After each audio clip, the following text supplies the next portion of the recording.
That's the one thing about our audience. They always want a new guy to break through the glass ceiling. And all you have to do is just be real. Allow me to reintroduce myself. I am the jabroni-beating, pie-eating, trailblazing, eyebrow-raising, talking is done, you're out of your class, no sleep till Brooklyn, the Rock whoops your ass. Woo! I wish you and King would quit talking. Welcome to Around the Ring, episode 11, for today, Monday, February 23rd. My name is Dave. I'm your host. Welcome to the new Monday edition of Around the Ring. We've moved days to basically allow me a little time to actually try to get caught up with stuff, and so I can have more to talk about than what I've been talking about lately. Didn't really work out too well this week. I still had a whole bunch of crap I had to do yesterday. But, hey, we'll see going forward. Hey, this week we're going to talk about last night's Fastlane PPV, along with another excellent episode of NXT. We're also I'm going to reveal my dream roster of guys and gals that I would put together if I was going to make my own wrestling organization, or if I took over WWE and I could hire anyone I wanted. And there are also a couple little news bits here and there we're going to talk about today. Hope everyone had a great weekend, by the way. So let's just jump right into it. Last night, Fastlane out of Memphis, Tennessee, with one of the deadest crowds I have ever seen. It's amazing the extreme difference between the Royal Rumble crowd and the Fastlane crowd. The Royal Rumble Philadelphia crowd was incredible. They were so smart. They were so into everything until, of course, the moment Daniel Bryan got eliminated from the Rumble. But it was awesome. They were fun to watch. They made the event feel fun and special and meaningful. And this crowd, it felt like a dead, boring episode of Monday Night Raw. And in some ways, this whole event just felt kind of like an episode of Monday Night Raw. A really freaking fantastic episode of Monday Night Raw, don't get me wrong, because compared to most episodes of Raw, this was great. Had some really good matches, but also it just wasn't what it should have been. This is the time of year when the WWE is supposed to be pulling out all their stops. They're getting everyone ready for their big event in WrestleMania, and nothing lately has felt special. The last thing that felt really special was the NXT TakeOver Rival special, and that was incredible. This was good, but I don't know if they were trying to better the NXT guys this time around or not, because they certainly weren't. It was not anywhere near as good as Rival. It overall, I think it was better than the Royal Rumble, but that's because the Royal Rumble was booked so well, for lack of a better term, shittily, that you almost couldn't do worse than that. But let's go through the card, and I had planned on yesterday doing a real quick predictions episode and talk about the moving to Mondays, but I just did not get around to it. I had a whole lot of stuff going on with the kids yesterday, and didn't happen, but I will tell you who I thought was going to win each match and whether or not I was right. So, Fastlane opens up with Eric Rowan, Dolph Ziggler, and Ryback against Seth Rollins, Kane, and the Big Show. You know you're in a dead crowd when Dolph Ziggler's music hits and there's not much of a reaction. This was a really good match, a lot of fun, even though Big Show and Kane are about as boring as watching paint dry at this point. But there's a lot of good stuff going on there, and actually, Eric Rowan really did quite well throughout the match. I would have to say Ziggler and Rollins were the MVPs of this match. Eric Rowan was a close second. Ryback, Kane, and Big Show were just kind of there. Even the crowd, Ryback, who is normally hugely over with almost every crowd, they were like, I just don't think this crowd gave a crap about anything. Good match. Surprisingly, the Authority won. I figured that Ziggler and company would go over, considering how much they've gotten their ass handed to them lately by the Authority. And the Authority was doing another standard beatdown, pretty much almost the same beatdown they did on SmackDown last week. until Randy Orton's music hits. He runs out and clears the ring and is definitely setting his sights on Seth Rollins. The thing with this is it felt a little forced. There was a Randy Orton chant before Randy Orton came out. It was almost too long. Obviously, Randy Orton, at least in story, doesn't give a rat's ass about Rowan, Ziggler, or Ryback. He's gonna, if they do this right, he's gonna come in as a tweener-leaning face, and he's just gonna go after Seth Rollins, and that's the way it needs to be. And those two guys should have a phenomenal match. As boring as Orton can be at times, he is still really freaking good in the ring when he wants to be. But this rundown, he looked like he just didn't care. So that was a bummer. But we will see what happens with that. Next up, we had the Dust Brothers, Goldust and against Stardust.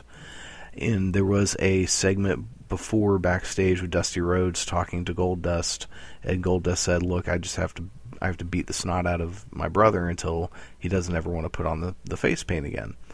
So we had a pretty good match, not a great match, certainly not the kind of match that you would think these two guys could have. And this was actually kind of something I thought of the entire show.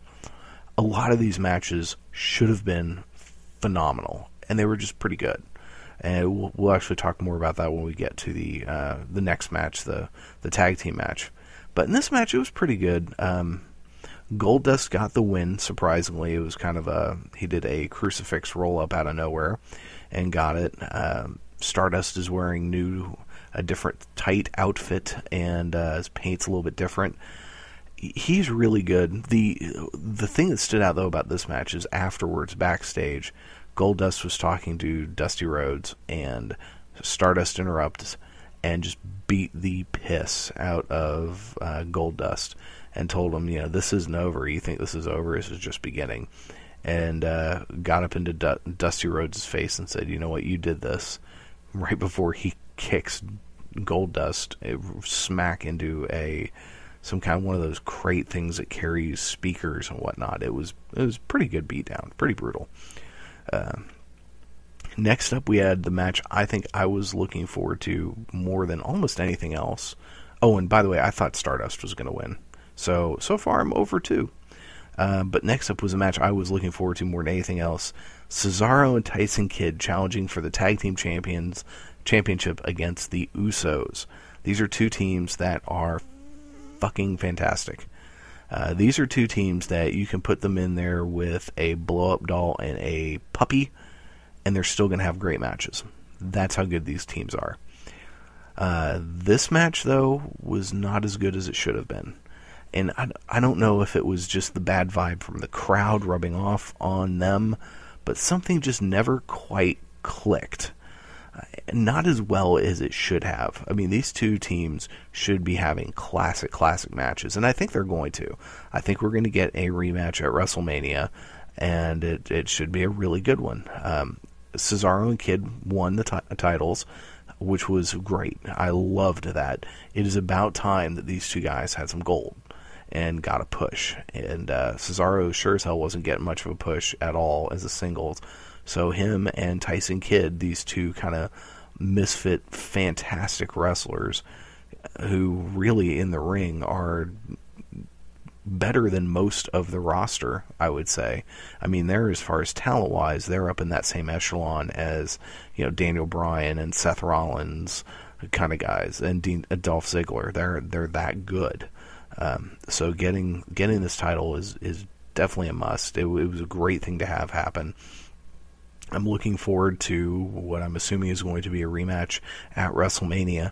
But then the only problem is, who do they fight after that? And it's pretty much, the Ascension. And I do not want Kidd and Cesaro to be fodder for the Ascension, because the Ascension blow. I mean, they were, passable in NXT. They had some fun matches. But when you go against two top caliber guys like Cesaro and Tyson Kidd, they should make the Ascension look just like absolute frauds.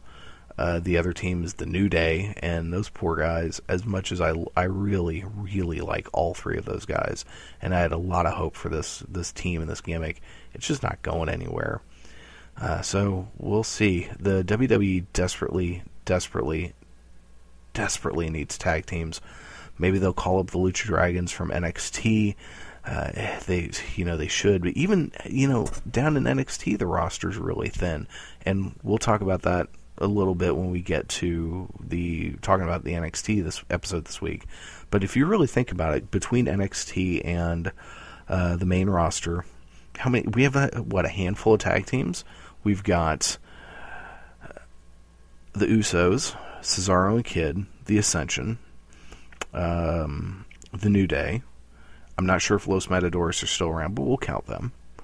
So that's 5 on the main roster. In NXT, we have the Vaudevillains, the Lucha Dragons, Blake and Wesley, or Blake and... Is it Wesley? Wesley? No, it's... What the hell is that? I don't know. Murphy. Blake and Murphy. And Cass and Enzo. And then I think they broke up Ty Dillinger and that other dude. So we collectively, between the main roster and NXT, and I shouldn't say we. God, I can't believe I just did that. I absolutely hate sports fans when they say we when talking about their favorite teams. God, bless America. Sorry, that is just taking me out of character for a moment. Whew. Woosah. Okay, anyway, so we have a total of 9 tag teams. That barely makes for a division of the whole thing, not 2 separate divisions. We've got to get some tag teams. Must. And I did it again. Jesus, why am I saying we? Oh my God. What the hell is wrong with me? Seriously, sports fans, when you're talking about your favorite teams, don't say we, unless you were on the team at one point, or it's your alma mater.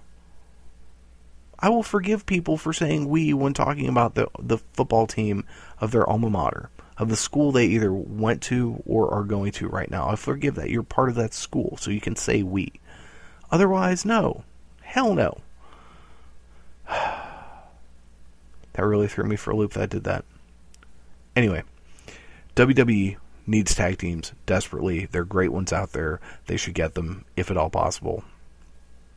All right, up next we had the Triple H confrontation with Sting. Triple H comes out and actually kind of doing babyface Triple H. Babyface, badass Triple H. He's wearing a biker jacket, though. That thing he did with the collar looked really stupid. And yet his hands were all taped up, which made it kind of funny. He was having kind of a hard time holding the microphone because he had so much tape on his hands. Calls out Sting. Sting comes out. They brawl for a moment. Triple H goes out of the ring, gets Sledgehammer, gets back in, and Sting pulls out the bat. Finally, we get the bat. Something that has so defined Sting, especially in the second half of his WCW career.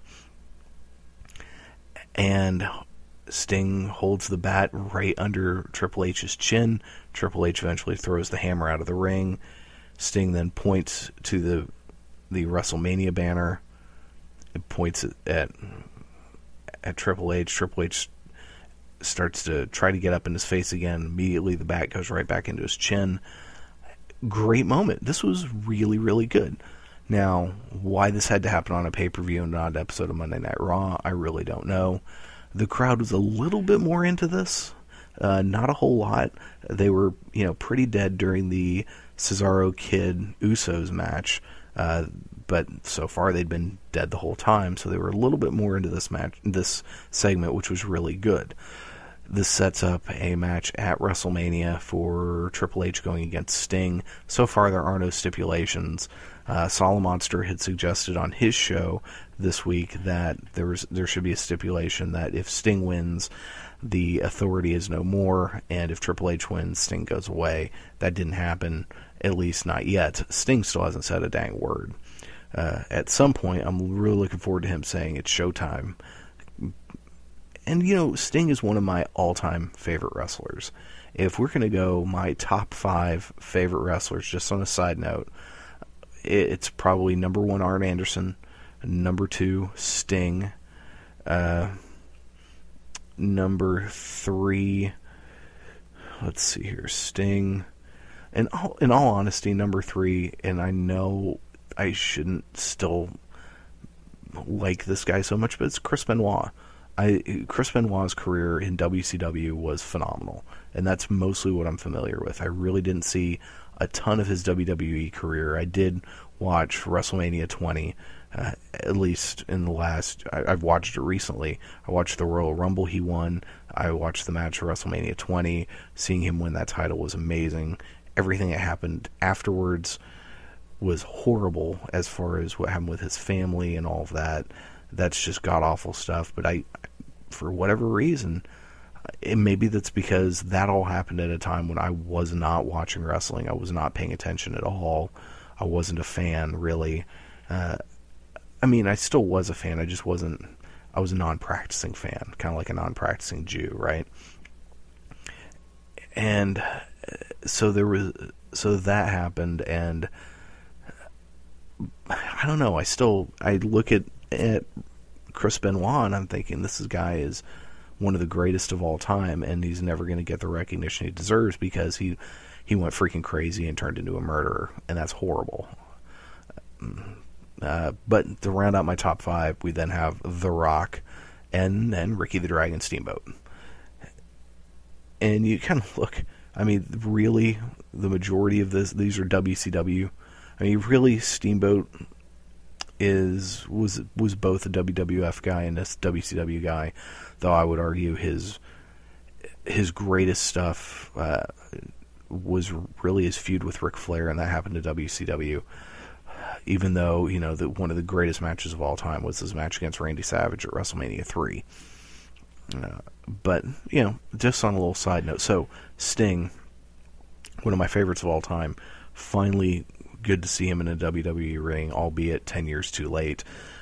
Finally glad that he's going to get a WrestleMania moment, and I think him and Triple H is really the way to go. It was suggested again, actually, Solomonster suggested this, that they do Sting versus Triple H and Bray Wyatt against The Undertaker, which we'll get to here in a minute, this year at WrestleMania, and next year you have the huge spectacle of Sting against The Undertaker at WrestleMania. And I like that idea because the one thing about Sting going against The Undertaker at WrestleMania that I didn't want to have happen if it was his only match is, and this was when the streak was still unbroken, was I did not want Sting to come in, have one match, and lose. I suspect he's going to have no problems jobbing to The Undertaker, and really, if they're going to go out in a blaze of glory, The Undertaker probably should win that match. I would prefer to see Sting win it, but The Undertaker should probably win that match. So him getting a win over Triple H, which he should, and he better, because thank God it's not 10 years ago, because 10 years ago, had he come to the WWE, that would have been during some of Triple H's reign of terror, and Triple H would have buried the poor man just like he did to Booker T. So it is wonderful that Sting has come in this point when Triple H is at a different point in his career and in his life where he's putting people over left and right, which is so good and so what the business needs. But to have end this eventually in Dallas, Texas, with Sting going against The Undertaker as and again, like Solomonster suggested, a career, this is it. Our last matches, we're going out together as the two biggest icons of the two biggest organizations in professional wrestling history. That would be amazing. So this is the good setup for that, and I'm looking forward to seeing what happens. Next up, we had Paige challenging for the Divas Championship against Nikki Bella. This should have been a better match than it was. Again, this is a running theme for the night. Paige is fantastic. Nikki Bella does not get the credit that she deserves. In the last few months, this girl has gotten actually really good in the ring. I don't think she's as good as Paige. She's certainly not as good as AJ Lee or Charlotte down in NXT, but she is good. She's a lot better than she gets credit for. But this match just kind of blew. There was a Nikki won, getting a pin, holding the tights. Paige is in babyface mode. It's so weird how Paige kind of default turned back into a babyface based on just feuding with Nikki Bella. And I think the Bellas are much, much better as heels than they are as babyfaces. And really, Paige is kind of going the tweener route more than anything else. And I love that she's still the anti-diva. And that's something they really need to play up more. This mischievous anti-diva kind of bitch. And I think that is the character Paige needs to be. And Paige is going to be around for a long, long, long, long, long, long, long time. And we need her to be around for a long time. The Divas division needs good people. So she's going to do a great job. I suspect this is going to turn into a rematch at WrestleMania, which will hopefully be a whole hell of a lot better. So much of this card was set up for WrestleMania, and I think that in a lot of cases, these folks were not going out there and giving it 110%, 100%, not trying to blow the roof off, because this is the precursor to WrestleMania, and they want to have the big stuff happen at Mania. And from that standpoint, okay, fine. Then just don't make it a pay-per-view. Make this an episode of Raw. Really, this felt just like a really fantastic episode of Raw. And hell, had this been an episode of Raw, I'd probably be singing a different tune, praising it up and down, other than the dead-ass crowd, which is dead as hell. And you know a crowd is dead when Dean Ambrose music hits, and they're just like, meh. So we've had 3 big-time babyface music hit. Dolph Ziggler, Ryback, and Dean Ambrose in this night. And the crowd's reaction is pretty much summed up in meh. They just weren't. I don't know. I don't know what the deal was with Memphis. Did they eat too much barbecue before they went out? I don't know. But next up, we have the Intercontinental Championship match. Dean Ambrose challenging Wade Barrett for the title. Again, this match should have been fantastic. I love both of these guys. Dean Ambrose is phenomenal. Bad News Barrett is great. Should have had a freaking kick-ass match, and it was just meh. I mean, that's pretty much what sums up the vast majority of this pay-per-view at this point. Meh. And it ended with Dean Ambrose getting disqualified because he wouldn't stop beating Wade Barrett in the corner. What the hell's with that? Really? That's the ending we get? Seriously? That one left me scratching my head. I really thought we should have had a better victory. Because I loved the idea, again, not to sound like a broken record, but it's an idea that came up on Solomonster's show, and I enjoy his show a lot, so please forgive me. But an idea that came up on his show was for Ambrose to win, Rusev to retain, and then at Mania they have a title unification match with Dean Ambrose going over. That would have been fantastic. But instead, the end of this match, Ambrose screams at Barrett, you think this is over? This is just beginning. So we're going to get another match. It's going to be at WrestleMania, and at that point I think Dean Ambrose will win the Intercontinental title, and it should be a great match. I think some of this is they were holding back on this match in the hopes of preparing for the next match.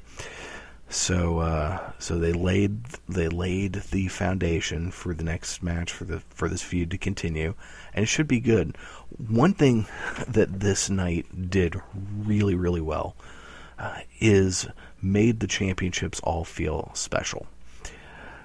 The tag team one, maybe not quite as much, and same with the Divas, but the Intercontinental Championship and the United States Championship really were held up in really high regard on this pay-per-view, and made them both feel special. Made the fact that people were fighting for these championships, especially in the Intercontinental match. Dean Ambrose wants the IC title bad, and that was palpable, and that is great. And it's about time we've had people just going after championships.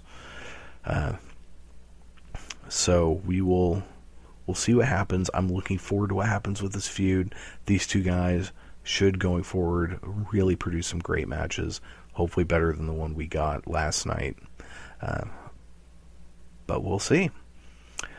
So next up, we had a tease of The Undertaker, which left me thinking, what? Really? In Memphis? Here?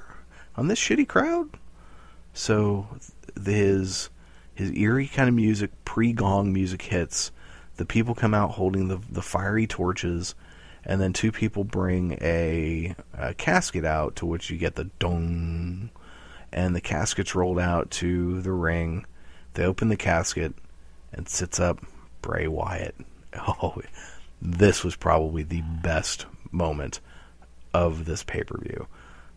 I mean, this and the Triple H Sting stuff just were great. And Bray Wyatt cut a fantastic promo on The Undertaker, talking about how he used to be scared of The Undertaker, but he's now pain, and calls him out for WrestleMania. Phenomenal.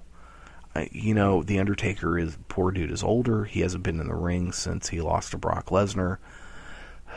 But I'm really looking forward to this. I'm really looking forward to this feud, and I really hope that Bray Wyatt goes over, that The Undertaker gives him the rub, knowing that next year The Undertaker will defeat Sting and walk out the legend that he is. And I know there's the whole, and I think they either mentioned this on the Don Tony and Kevin Castle show or Wrestling Soup, where someone, I think it might have been Bray Wyatt, or I think it might have been Joey Numbers, said that the WWE wouldn't take that away from or no way, I think it might have been Missionary. Anyway, one of them said the WWE would not want to take the 1 in 21-1 away from Paul Heyman, because if Bray Wyatt beats The Undertaker, that's a big slap in the face to Paul Heyman. Well, maybe, but a lot of that's going to depend on if Brock Lesnar sticks around after Mania. And I don't know. I don't think he is. He's probably going off to UFC to beat the piss out of some people one more time. If he does stick around to WWE needs to get a much better contract with him so they can actually use his beastly ass, instead of this, I'm going to show up every couple of months. And as Daniel Bryan said, Brock Lesnar's only defended the title one more time than he did, and Bryan was stripped of the title because he couldn't wrestle. I thought which was great, but that's where I'm getting ahead of myself. Wyatt, fantastic promo. Looking forward to this. It should be great. If Undertaker can go, if he's up for it, then this will be fantastic. You talk about two guys whose gimmicks are going to work really, really well together. And it would be a really good way to really beef up Bray Wyatt. Bray Wyatt needs to be in the main event picture really bad. The main event picture going forward really needs to focus around Wyatt, Ziggler, Bryan, Reigns, Orton, Ambrose. Did I say Rollins? Yes, Rollins. And that needs to be the main event picture. It really does. Rusev in there too. Those are the kind of upper echelons that we need to have. As fans, that's what we deserve. And hopefully that's where it'll go. But Bray Wyatt needs to be in the main event. And if he takes out The Undertaker at WrestleMania, it will solidify him. Just look what it did for Lesnar. All right, 2 matches to go. Next up was Rusev defending the United States Championship against John Cena. This was actually kind of pathetic. It was, on some levels it was okay, But Cena was moving really, really slow, and I don't know if he's trying to play up this whole old man Cena thing, which is idiotic. The man's 37 years old. He's not old. Now, they could play up the, I've been doing this, I've been carrying the WWE on my back for 12 years, and I'm tired. That is an appropriate angle, and that is an angle that everyone could understand and agree with, but saying, I'm old man Cena, that's stupid. He's not old.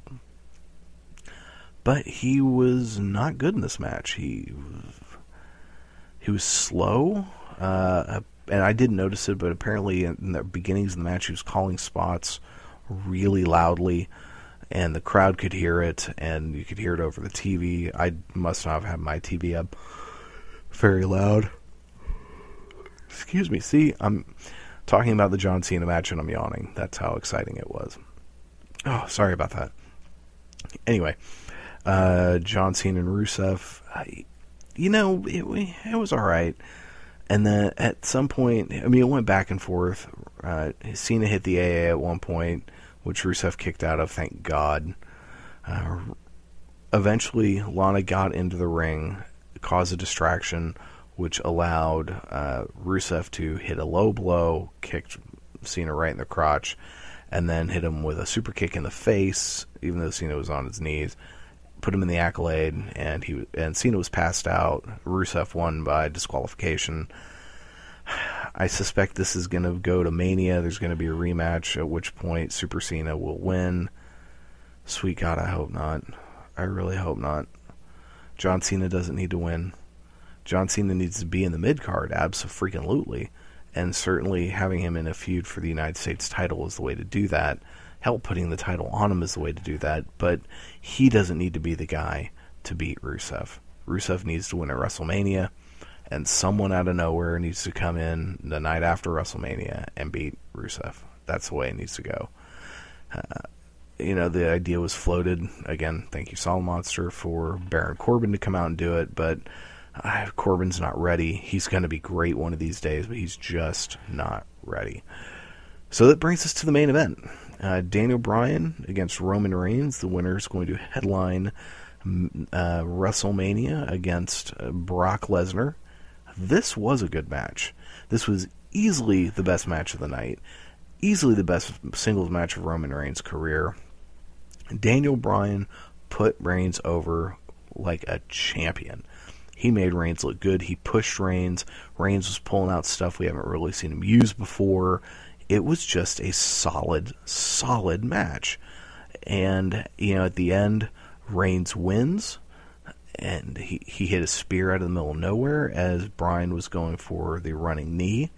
He got the victory. At the end, they both stood in the ring.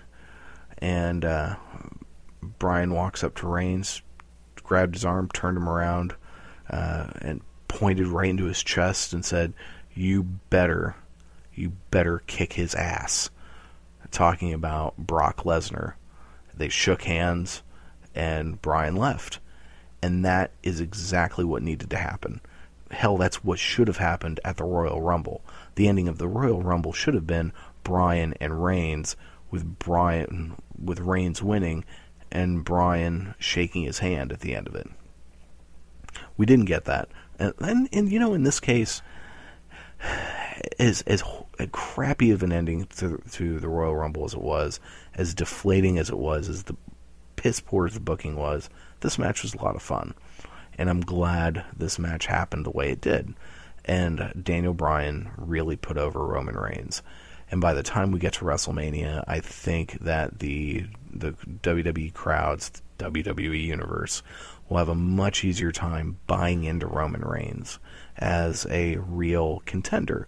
Now, here's the thing, though. Between now and then, Reigns has got to be booked really well. He's got to be booked strong. He needs to go against a number of high-end opponents. And I'm not talking Kane and Big Show over and over. He needs to go against these guys, and he needs to get clean, solid victories. He needs to be booked with strong wins over strong opponents every episode, every show. Hell, especially over some former world champions.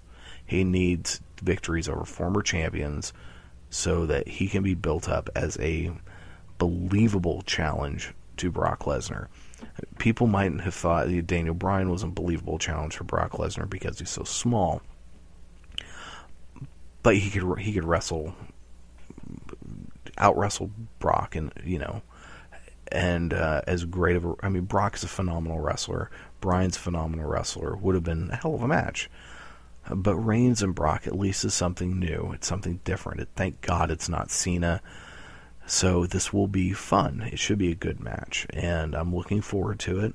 I think they built this the right way, and I think that not putting Bryan, as much as I want Daniel Bryan in the main event of WrestleMania, not putting him in there in this circumstance was the right idea. They've also done things in the booking where they've really divided the crowd. And a missionary at Wrestling Soup one episode said that the WWE decided, at least this based on their booking, that they would rather have, instead of having a 90% over Daniel Bryan, they'd rather have a 45% over Bryan and a 45% over Reigns. And that's exactly what they've done. And, you can argue whether or not it's worked or not, but the crowd is absolutely divided between these guys. The crowd still loves Daniel Bryan. He got the best pops of the night. Reigns was not completely shit on when he won, which was good. So I think by the time we get to Mania, it'll come around. Reigns will be believable, and Bryan did a fantastic job putting him over. And it was a good way to end the pay-per-view. A really good way to end the pay-per-view. But overall, my impression of Fastlane, the crowd sucked. It was dead. And in a lot of cases, these were matches that should have been fantastic and just weren't. Whether or not it was a case of people phoning it in or not, or holding back and not putting their best, foot on the table, knowing that these are just precursors to WrestleMania, I don't know. But with this card, which was, a strong card overall, these matches should have blown us away, and they didn't, and that was sad. Two best matches of the night were going to be Daniel Bryan and Roman Reigns, and then the six-man match. The Cesaro-Tyson Kidd match, Cesaro Kidd against the Usos was a good match, but not as good as it should have been. Ambrose and Barrett was kind of a mess. It should have been phenomenal. Their next one will be. Paige and Nikki Bella should have been phenomenal. Really wasn't. The Rusev and John Cena. What? Yeah. Okay, no one was going to go into that saying, man, that was going to be a damn good match. I can't wait for that. But, Cena really looked like he was phoning it in. Either that or, again, trying to play old man Cena, which is so stupid. But if he did come out and cut a promo that said, hey guys, I let you down, I'm tired. I've been carrying the banner of the WWE for 12 years, and I am tired. That would be a compelling angle. That would be something new from John Cena. And, he could say, I never give up, but everyone has a breaking point, and I'm close to mine. That would be good. That would make Cena compelling. Of course, they're not going to do that. They're just going to go old man Cena, and at Mania, he'll go against Rusev again, and Super Cena his way out, and vomit. But that's the go-home pay-per-view into WrestleMania. Again, this, should have been an episode of Monday Night Raw. Should have been a great episode of Monday Night Raw, but instead we had a, pretty decent pay-per-view. But that's pretty much it for WWE. Well, real quick bit of WWE news. The Dr. Z-Pack, as I like to call him, I think his name's Dr. Amon, has sued CM Punk and Colt Cabana for defamation of character, slander, a couple other things. And the WWE put out a video of these close-ups of Punk's booty from the Royal Rumble last year to say that no, there is no baseball-sized lump. This is just idiotic. This is going to be a waste of everyone's money in the courts, and Dr. Z-Pack is going to lose. I can't imagine him winning. but that's stupid. One other bit of news before we get into NXT, and it is somewhat WWE related. Samoa Joe has left TNA. So Joe has been in TNA for a good 10 years, and he's really well known for the stuff he did in TNA prior to that. But there's been talk that Triple H is interested in signing Samoa Joe to an NXT deal. So my question is, you want Samoa Joe, but you don't want AJ Styles? What the hell? Now, granted, I did hear on some podcast, I think it was Wrestling Soup, that someone had contacted Triple H letting him know, hey, AJ Styles is available, and Triple H basically said, look, the guy's talented, but the best we can do is for him is probably $35,000 a year in a developmental deal down in Florida. And at the time, AJ was making like $300,000, $400,000 from TNA, so there was no way he was going to take that deal. Granted, WWE should have offered him more. Everyone coming into WWE shouldn't get the same basic developmental deal. I mean, in a way, it humbles people, and it's probably not a bad practice, but you get a guy like AJ Styles or a guy like Samoa Joe, and these two guys were the top tier of one of your biggest competitors. TNA is not much of a competitor, but TNA is for many years was the number 2 wrestling organization in the United States. So, no, you don't bring them in, give them millions of dollars, but you bring them in with a higher pay rate than you would someone who is just brand new. And in their case, I say you let them keep their names. Now, people point to Kevin Owens, who should have been allowed to stay Kevin Steen. I agree with that. Prince Devitt should have been allowed to stay Prince Devitt. And WWE has this obsession with giving people new names, and they always have. When Ron Simmons came to WWE back in the 90s, he was rechristened Farouk. Big Boss Man used to be something else, who was at One Man Gang, came in and was given some other name and gimmick. Hell, Mike Rotunda turned into IRS, for God's sakes. And that one's just mind-boggling. So, the WWE has this track record of giving people new gimmicks, new names, which I don't agree with. And sometimes it works and sometimes it doesn't. But a few months back, Triple H followed Samoa Joe on Twitter, and Samoa Joe refollowed him for a little while, and then they both unfollowed each other, and the theory is that happened so they could get each other's contact information. I mean, if we got Samoa Joe in NXT, that could be really cool. He could do a lot and help put a lot of these younger guys over. He's still, pretty good in the ring. I'm not going to lie, I've missed most of Samoa Joe's career. I've never really watched TNA, and the few things I've seen of his has been pretty good, but hasn't blown me away. My understanding is I really need to go back and watch his stuff in Ring of Honor. And honestly, as comparing the two products, I much prefer Ring of Honor to TNA. TNA I don't watch. I've tried a few times and I just don't. Ring of Honor, when I have the time, I do watch it. I suspect over the summer, when a lot of the TV shows that I follow are on hiatus or on the summer break, I'll be able to watch a lot more Ring of Honor. And I'm actually looking forward to that because everything I've seen in Ring of Honor I've really, really enjoyed. So Samoa Joe's run in Ring of Honor I missed. Samoa Joe's run in TNA I missed. The idea of him coming into WWE, that's kind of intriguing. I still think it would have been better to bring in AJ Styles. You had AJ Styles, who is quite possibly the best wrestler in the world today. Can you imagine the matches he would have had with Daniel Bryan, Seth Rollins, Dolph Ziggler, even Roman Reigns, the matches he would have had in NXT against guys like Sami Zayn and Adrian Neville and Finn Balor and Hideo Itami. Oh my God. I mean, the possibilities were just endless. And yeah, I miss TNA, but in the last couple of years I've become a big big AJ Styles fan. I'm a bit of an AJ Styles mark. I think he's just fantastic in the ring. And the fact that WWE passed on him, I think, is just criminal. And it really makes me wonder, why are they thinking about going with Samoa Joe?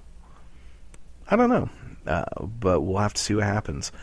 Speaking of NXT this week, we had another fantastic episode. I mean, as always, NXT, best thing in wrestling, bar none, on TV, every week.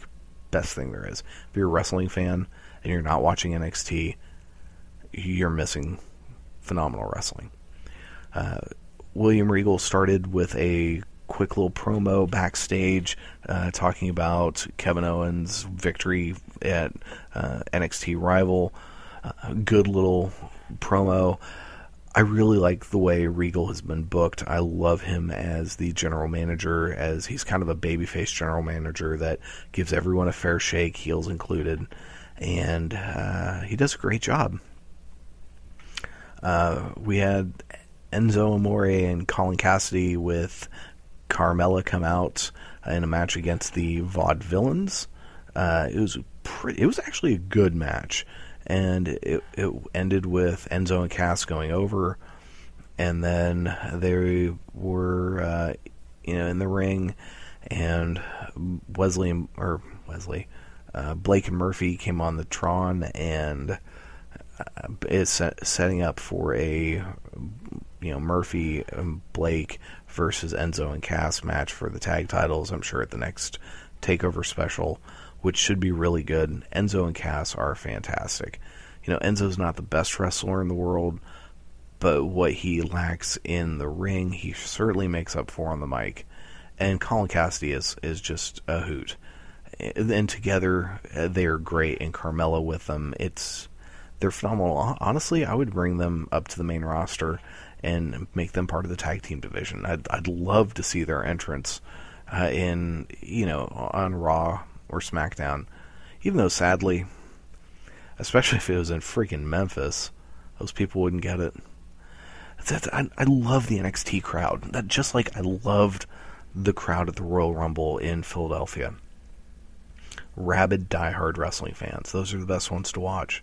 The Memphis crowd was full of what I suspect were casual fans. And there's nothing wrong with being a casual fan, but there's such a difference in the energy and the enthusiasm, and that's what makes NXT special. And sometimes I think that's what makes some of these people have a hard time transitioning to the main roster. A character like, say, Adam Rose, which is quirky and worked in NXT, was over. Doesn't get over with the main audience because the mainstream audience doesn't get it. Because some things, the masses just don't get. But Enzo and Cass, I think, could get over that. And just a couple other highlights. We're not going to go through the entire episode of NXT, but Solomon Crowe finally made his kind of debut. CJ Parker came out having a hissy fit, saying he hates NXT, he hates the NXT universe. He was pissed that he wasn't in the last TakeOver special. Starts putting police tape around in the ring, saying no one's going to have another match. And we get the static on the screen and everything, and then Solomon Crowe runs in, beats the piss out of him, and says, now back to your regular scheduled programming. It was kind of anticlimactic, honestly, but it wasn't bad. One thing I will say is, poor CJ Parker. And granted, I think it's pretty safe to say CJ Parker's going nowhere. He's not going to the main roster unless he's going just as an absolute jobber. CJ Parker's role in NXT is the guy that the new guys get to beat up. And he does it quite well. And in this case, I think we're going to get a feud with him and Solomon Crowe, and it should be pretty fun. And then finally we ended... there was a match, Blue Pants against Sasha Banks. The NXT crowd loves them some Blue Pants. Good match. Actually, a really good match. Sasha Banks won. The NXT Divas champion is just, again, showing that she's a badass. And then we had a fantastic main event, Kevin Owens against Adrian Neville, non-title match. It was just, oh man, it was great. And of course, why wouldn't it be? you've got Kevin Owens and Adrian Neville, two of the best wrestlers in the world today. And they just, balls to the wall, did it, and it was fun. And I'm looking forward to seeing what happens with these guys next. We know that eventually Kevin Owens is going to have a rematch against Sami Zayn. And he's also got Finn Balor coming up. So, you know, the future is always bright in NXT. There's always stuff to look forward to. And so that's pretty much it for NXT. I'm not sure what's going on this week, but whatever it is, I'm sure as hell looking forward to it. And so a few weeks ago, I kind of off the cuff talked about the people I would pull together for a dream roster if I was given tons of money to start a wrestling promotion, or if I took over the WWE and I could get anyone in the world, or at least in America, that I wanted. Who would I sign, and who would I go to from all the different kind of major organizations? And I started naming names, but I really did it kind of off the cuff, so I wanted to kind of come back to this again and go through the folks that I think I would really pull from the different kind of organizations in the United States. I don't know New Japan very well. I don't know AAA very well, so I did not include those. So the organizations I'm pulling from are Ring of Honor, TNA, Lucha Underground, WWE main roster, and NXT. And so we're going to start with Ring of Honor.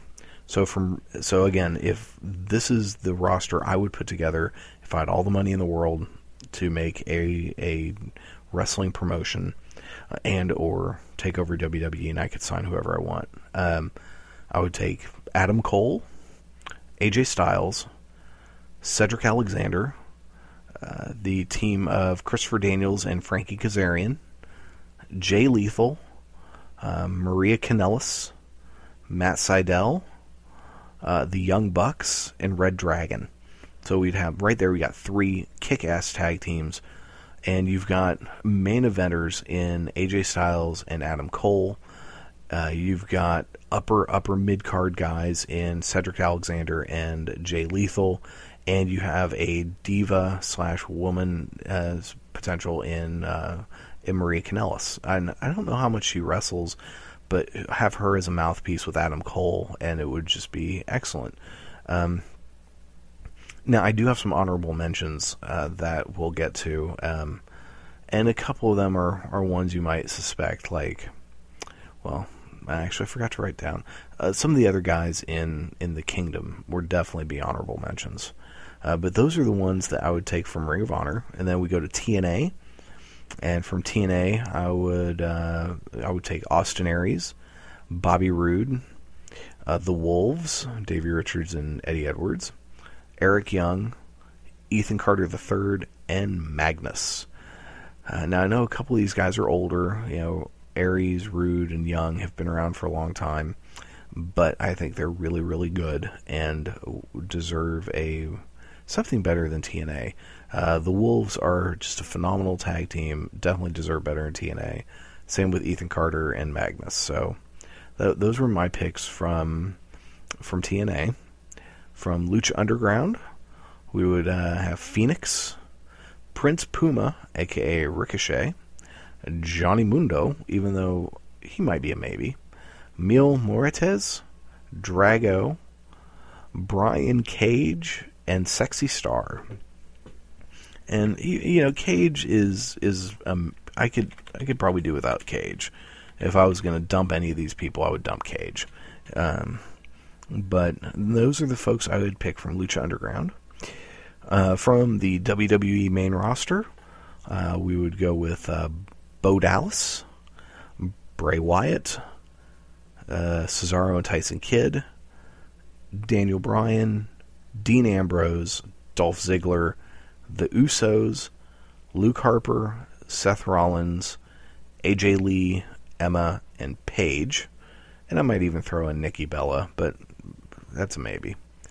And then finally from NXT, we would have Adrian Neville, Baron Corbin, Colin Cassidy and Enzo Amore and Carmella, Finn Balor, Hideo Itami, Kevin Owens, Sami Zayn, Tyler Breeze, Alexa Bliss, Bayley, Becky Lynch, Charlotte, and Sasha Banks.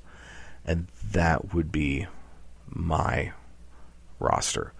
The honorable mentions that I had pulled for a moment and put on my list and then decided to take away: Roman Reigns, Rusev, Matt Taven, Jay Briscoe, James Storm, Bram, and Bobby Lashley were all my maybes, my honorable mentions.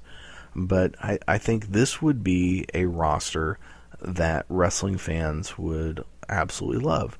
I mean, can you imagine the tag team, so that action that we'd have with Daniels and Kazarian going against the Wolves, the Young Bucks going against the Usos, Cesaro and Kid going against Red Dragon, and mixing all that up, and so as far as like main event level from TNA, you'd have Bobby Roode and Eric Young and Ethan Carter, kind of main event level guys, or Ethan Carter might be upper mid card, Magnus upper mid card, Aries upper mid card, Roode and Eric Young I would kind of put in the main event picture. From Lucha Underground, main event picture would definitely be Prince Puma and Johnny Mundo, and maybe Mil Muertes. But a lot of the Lucha Underground guys, since they're younger, I would actually kind of have them really kind of fleshing out the mid-card and the upper mid-card. The WWE guys that would be in the main event picture would be Bryan, Ambrose, Ziggler, Harper, Rollins, Wyatt. And then NXT folks in the main event, we've got Neville, Balor, Itami, Owens, Zayn, Breeze, who would all be guys in the main event. Eventually Baron Corbin would be there too. But I think that would be a lot of fun. Holy crap, I've been talking for almost an hour? Wow, time flies.